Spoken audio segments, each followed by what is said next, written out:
दोस्तों, आज की कहानी है ननद जी आपके आने के बाद मेरे घर के काम बढ़ गए। दोस्तों, कहानी शुरू करने से पहले अगर आपने हमारे चैनल को सब्सक्राइब नहीं किए तो सब्सक्राइब कर लीजिए ताकि आपके पास पहुंचे हर नया वीडियो। सुनो सुरभि के नाना जी, बाजार से सुरभि के लिए काले जामुन जरूर लेकर आना। सुरभि को बहुत पसंद हैं और सुरभि के मनपसंद फ्लेवर वाली आइसक्रीम लाना तो बिल्कुल मत भूलना। सुरभि की नानी जी ने सुरभि के नाना को बाजार जाते समय ये जरूरी हिदायत दे डाली। सुरभि के नाना बोले, हाँ और भी कुछ लाना हो तो बता देना, फिर मत कहना मेरी सुरभि के लिए आप ये चीज नहीं लेकर आए। सुरभि के आने से इतने खुश हो रही हो, खुशी खुशी में कुछ भूल जाओगी। सुरभि की नानी हंसती हुई बोली, अरे इतना खुश कैसे नहीं हूँ, आखिर मेरी सुरभि पूरे 4 साल बाद अपने ननियाल आ रही हैं तो क्या नानी का हक नहीं बनता क्या उसको लाड लड़ाने का। और आप जल्दी से जाओ बाजार, अभी सुरभि अपनी माँ के साथ आने वाली होगी। सुरभि के नाना जी हंसते हुए बाजार खरीदारी करने चले गए। थोड़ी देर बाद में सुरभि और उसकी मम्मी नानी के घर पर आ चुके थे। सुरभि की नानी तो सुरभि को देखने के लिए आतुर हो रही थी। सुरभि की नानी ने दोनों माँ बेटी का पलक पावड़े बिछाकर स्वागत किया। सुरभि की माँ आरती अपनी माँ से बोली, माँ आपकी तो दो ही थी, क्या आ गई, आप तो अपनी बेटी को तो भूल ही गई, बस सुरभि को ही लाड लड़ाते जा रही हो, मुझको तो आप देख भी नहीं रहे अच्छे से। सुरभि की नानी ने अपनी बेटी को गले लगाते हुए कहा, अरे तू ना समझेगी, अभी की माँ बाप को अपने बच्चों से भी ज्यादा अपने बच्चों के बच्चे अच्छे लगते हैं और मेरी सुरभि तो देख पूरे 4 साल बाद आई है अपनी नानी के पास।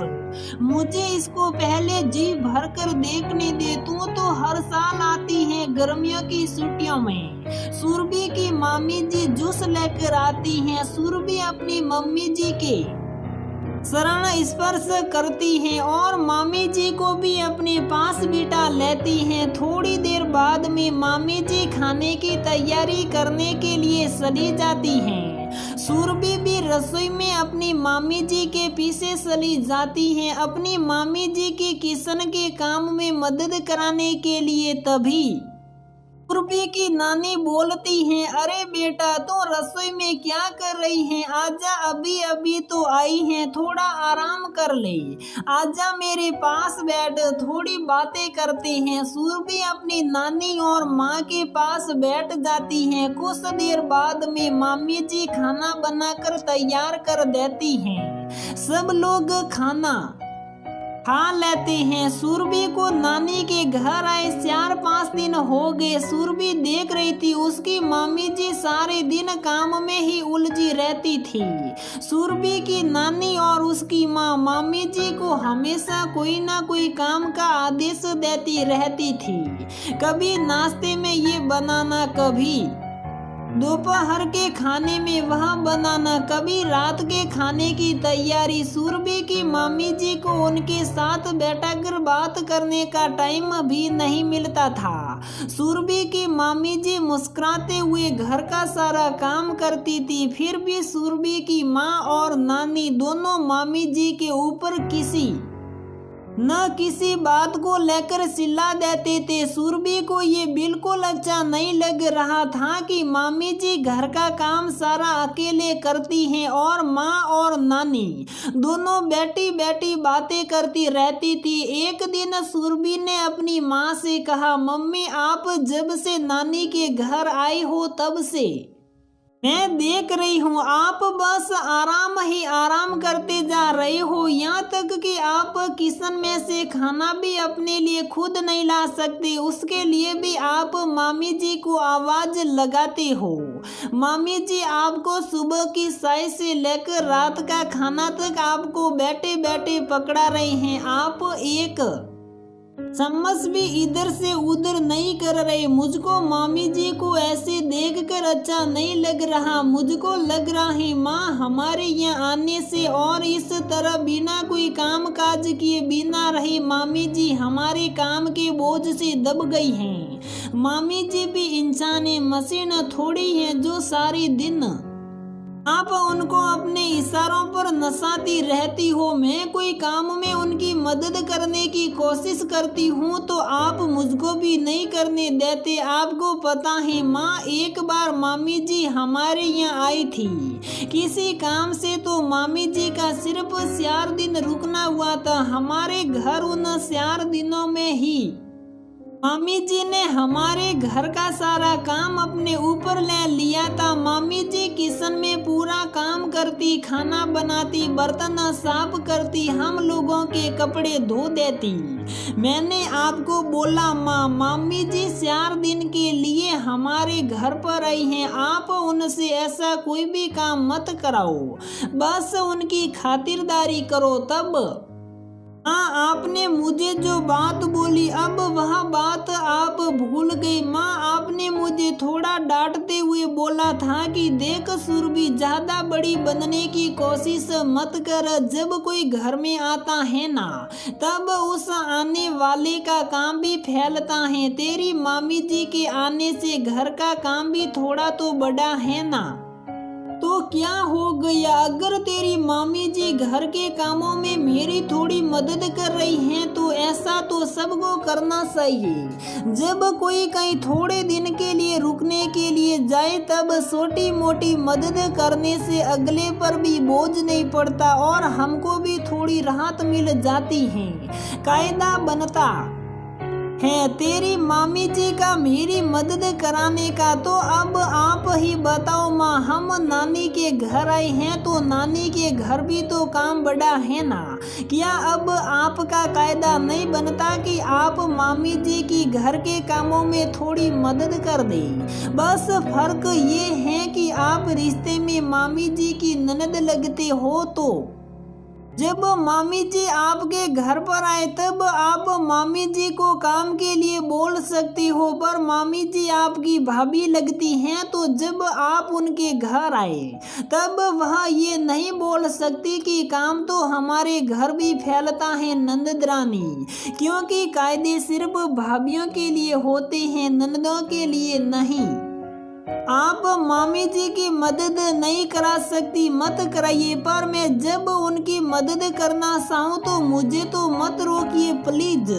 सुरभि की बात सुनकर सुरभि की माँ गुस्सा हो गई और बोली, सुरभि तू कुछ जरूरत से ज्यादा ही बोल रही है। अपनी माँ को समझाने चली है, तू बच्ची है, बच्ची बनकर रहा। सुरभि की नानी जी जूस लेकर कमरे के बाहर खड़ी थी और दोनों माँ बेटी की बातें सुन रही थी। सुरभि की माँ सुरभि पर चिल्ला रही थी, तभी सुरभि की नानी कमरे में आ जाती हैं और अपनी बेटी आरती से बोलती हैं, सुरभि को डांटने की कोई जरूरत नहीं है तुझे आरती। और सुरभि के गालों पर अपने हाथ रखकर बोलती हैं, मेरी लाडो तेरे अंदर इतने अच्छे संस्कार कहाँ से आए? इतनी छोटी सी उम्र में इतनी प्यारी और समझदारी वाली बातें कर रही हैं जो हम बड़े होकर भी नहीं कर पाए और ना समझ पाए। तू तो सच में बहुत सयानी हो गई है मेरी लाडो, और समझदार भी। तेरे दिल में तो करुणा का सागर भरा हुआ है। तूने हमको समझा दिया कि एक औरत को एक औरत होकर ही समझा जा सकता है। रिश्तों के दायरों में हम औरतों ने ही एक दूसरे को बांध रखा है। बहू के सामने सास काम नहीं करेगी, भाभी के आगे ननद काम नहीं करेगी, बहुएं ससुराल में काम करने के लिए होती हैं। रिश्तों की इस परिभाषा ने औरतों से औरतों की ही तकलीफ समझने की संवेदना गायब कर दी। नानी जी ने सुरभि का माथा चूमते हुए कहा, शुक्रिया मेरी लाडो, मेरी खोई हुई संवेदना को वापस जगाने के लिए। आज से तेरी मामी अकेली काम नहीं करेगी, बल्कि हम सब मिलजुल कर काम करेगी, ताकि तेरी मामी को भी हमारे साथ गपशप करने का टाइम मिले। सुरभि की माँ आरती सुरभि को गले लगाते हुए बोली, सचमुच मैं लाडो, आज तो तूने बहुत बड़ी बात समझा दी मुझको नाज है कि तू मेरी बेटी है। सुरभि के नाना जी चाय के लिए सुरभि की मामी जी को आवाज लगाते हैं। तभी सुरभि बोलती हैं, आज मैं चाय बनाऊंगी नानी, नाना जी आपके लिए स्पेशल वाली। तभी साथ में सुरभि की माँ आरती बोलती हैं, और मैं पकोड़े बनाऊंगी, मेरी भाभी के फेवरेट प्याज के पकोड़े।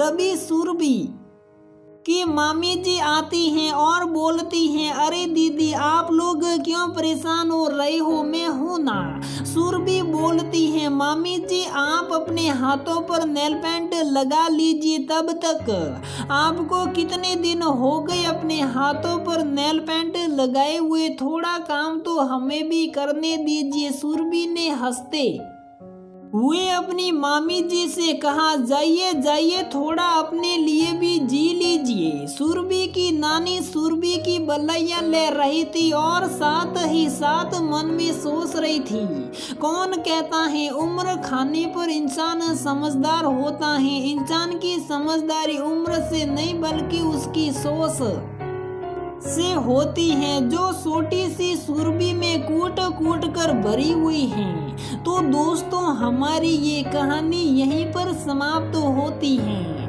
अगर आपको हमारी ये कहानी पसंद आती है तो वीडियो को लाइक करें, शेयर करें और हमारे चैनल को सब्सक्राइब जरूर करें।